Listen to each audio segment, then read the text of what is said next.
2024 সালের গণ অভ্যুত্থানের পর বাংলাদেশের নতুন সরকারের ভেতরে ঠিক কী ঘটছিল এই পুরো বিষয়টা আমরা বোঝার চেষ্টা করব তবে কোনো বাইরের দৃষ্টিকোণ থেকে না বরং ভেতরের একজনের চোখ দিয়ে আর তিনি হলেন সেই সময়ের অন্যতম একজন প্রধান ছাত্রনেতা। শুরুতেই এই কথাটা দেখুন, প্রাসাদ ষড়যন্ত্রে শিক্ষার্থীরা প্রথম মাসেই ছিটকে পড়েছিল।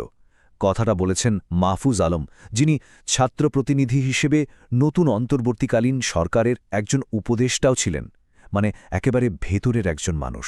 আর তারই একটা কথাই কিন্তু পুরো গল্পের সুরটা ঠিক করে দেয়, যেখানে বিরাট একটা আশায় এসে ধাক্কা খাচ্ছে এক কঠিন বাস্তবতার সাথে। তো চলুন গল্পের শুরু থেকে শুরু করি। এক বিপ্লবের প্রতিশ্রুতি, জাতীয় মঞ্চে এক নতুন প্রজন্মের নেতাদের আগমন। আসলে 2024 সালের গণঅভ্যুত্থান তো ছিল একটা বিশাল ঘটনা, তাই না? এর মধ্য দিয়ে আমরা দেখলাম একদল তরুণ নেতা একদম সামনে চলে এলেন। তাদের পেছনে ছিল বিপুল জনসমর্থন, আর তাদের লক্ষ্যটাও ছিল খুব পরিষ্কার আর বেশ বড়। আর সেই লক্ষ্যটা ঠিক কী ছিল? এক কথায় বললে, দেশের জন্য একটা 10-এ 10 পরিবর্তন নিয়ে আসা।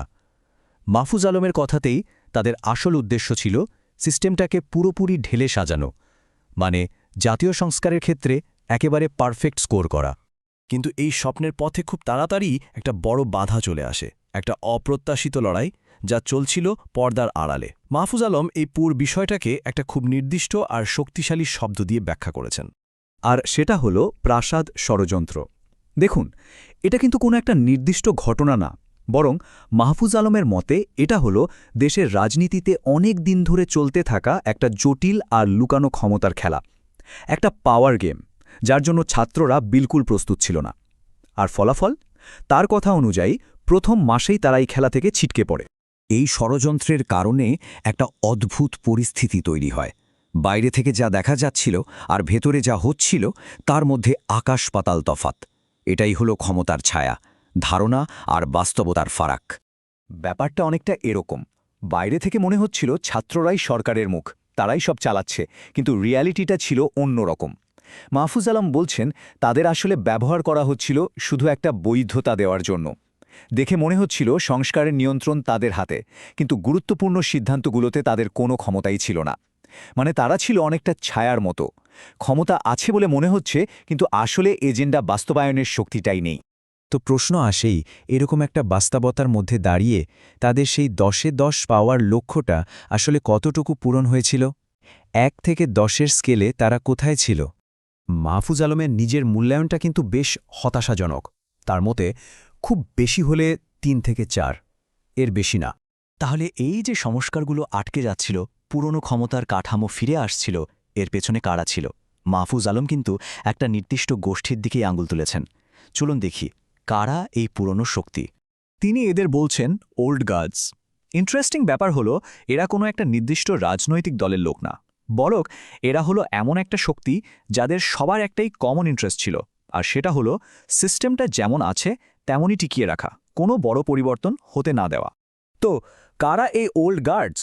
দেখুন, এরা কিন্তু সব জায়গায় আছে, একেবারে গেড়ে বসা আমলাতন্ত্রের ভেতরে, প্রতিষ্ঠিত রাজনৈতিক দলগুলোর নেতৃত্বে, মানে এমন সব জায়গায় যেখানে পুরনো সিস্টেমের সাথে তাদের স্বার্থ জড়িয়ে আছে। মাহফুজ আলমের মূল পয়েন্টটা হলো, বিপ্লব যে বড় পরিবর্তনের কথা বলছিল, সেই পরিবর্তনের জন্য এই মানুষগুলো আসলে মোটেই প্রস্তুত ছিল না। এদের প্রভাবটা কতটা শক্তিশালী ছিল তার একটা পরিষ্কার উদাহরণ দেই। মনে আছে, অনেকগুলো সংস্কার কমিশন গঠন করা হয়েছিল, যেমন ধরুন দুর্নীতি মোকাবেলার জন্য।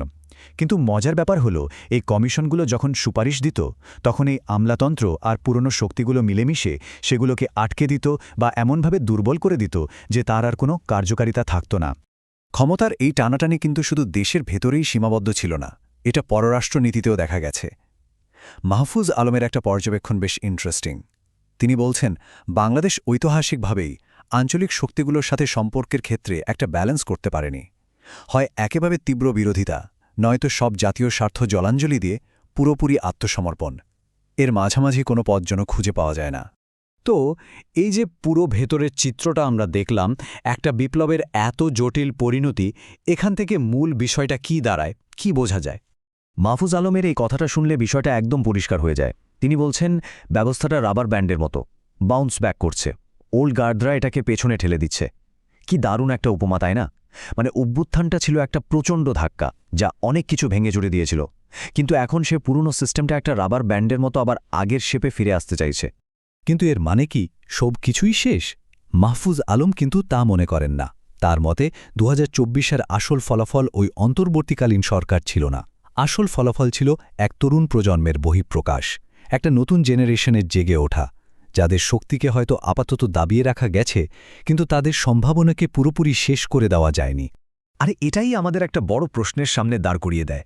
2024-এর অভ্যুত্থান নিঃসন্দেহে সিস্টেমের জন্য একটা বিরাট ধাক্কা ছিল, কিন্তু একটা নতুন প্রজন্ম কি সত্যিই ক্ষমতার এই পুরনো চক্রটাকে ভাঙতে পারবে? এই প্রশ্নটা শুধু বাংলাদেশের জন্য না, সারা পৃথিবীতে যত আন্দোলন হয় সবার ভবিষ্যতের জন্যই খুব গুরুত্বপূর্ণ।